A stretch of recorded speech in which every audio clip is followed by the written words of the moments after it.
Bharatiya Janata party Telangana రాష్ట్రంలో అధికారం దిశగా అడుగులు వేస్తోందా అంటే ఖచ్చితంగా అవుననే చెప్పుకోవాలి. అంటే మొన్న అసెంబ్లీ ఎన్నికల ముందర కూడా గట్లే అనిపించింది, మనం గట్లే చెప్పినాం. అయితే ఈసారైనా వచ్చే ఎన్నికలలోనైనా భారతీయ జనతా పార్టీ అధికారంలోకి పోతుందా అంటే వాళ్ళు తీసుకునే నిర్ణయాలను బట్టి ఆధారపడి ఉంటుంది.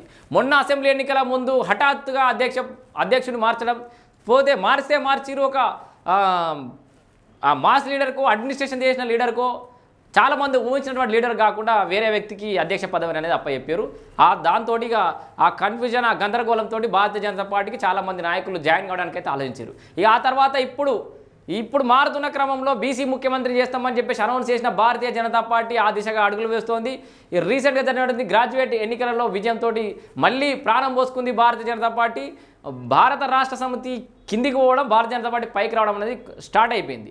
సో భారత రాష్ట్ర సమితికి ప్రత్యామ్నాయం మేమే, కాంగ్రెస్ కూడా ప్రత్యామ్నాయం మేమే అని చెప్పుకునే ప్రయత్నం అయితే భారతీయ జనతా పార్టీ నేతలు చేస్తారు. సో ఈ క్రమంలో భారతీయ జనతా పార్టీకి సంబంధించిన తెలంగాణ రాష్ట్ర అధ్యక్షుడిగా ఎవరు నియమించబోతున్నారని చెప్పేసి ఒక ప్రశ్న అయితే అందరి నోళ్ళలో నానుతోంది. దాని మీదనే పెద్ద ఎత్తున చర్చ జరుగుతోంది.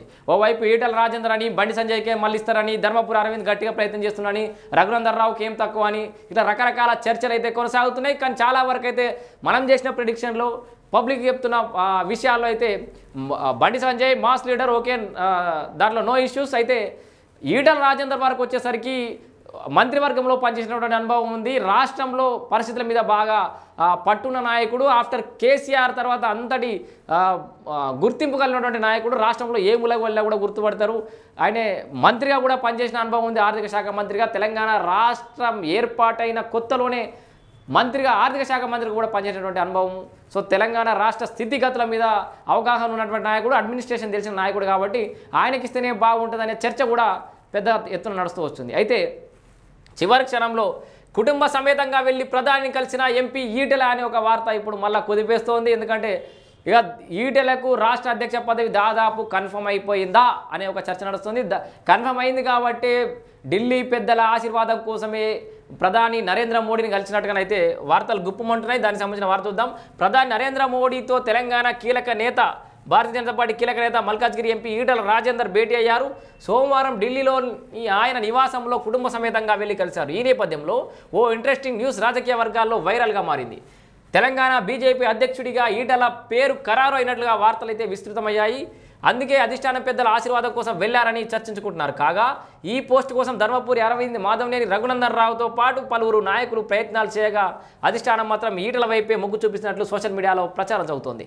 ఈటలకు ఇస్తే బీసీ సామాజిక వర్గానికి ప్రాధాన్యత ఇచ్చినట్లు అవుతుందని బీజేపీ అగ్ర నాయకులు భావిస్తున్నట్టు సమాచారం.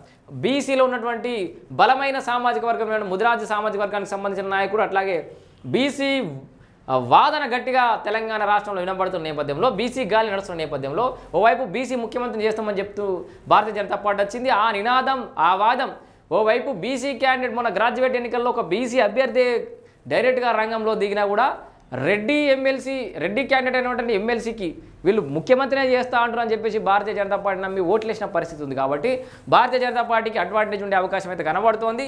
ఆ దిశగా భారతీయ జనతా పార్టీ అడుగులేసినట్టు కనబడుతోంది. మరోవైపు వరుస విజయాలతో దూసుకుపోతున్న బీజేపీ వచ్చే ఎన్నికల నాటికి రాష్ట్రంలో అధికారమే లక్ష్యంగా వ్యూహాలు అమలు చేస్తున్నట్లయితే తెలుస్తోంది. ఇటీవల తెలంగాణలో జరిగిన 3 ఎమ్మెల్సీ ఎన్నికల్లో రెండింటిని బీజేపీ కైవసం చేసుకున్న సంగతి తెలిసిందే. ఉమ్మడి Adilabad, Karimnagar, Medak, Nizamabad graduate teachers MLC ఎన్నికల్లో బీజేపీ విజయం సాధించింది.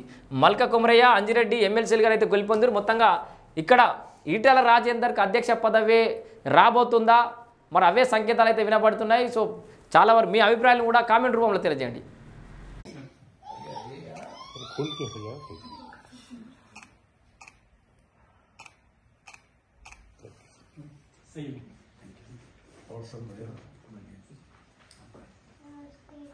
नमस्ते। अच्छा अच्छा कहाँ पे? हैदराबाद में। कितने सीट वाला है? 256। तो फिर तो 11 डॉक्टर मिलके रखे।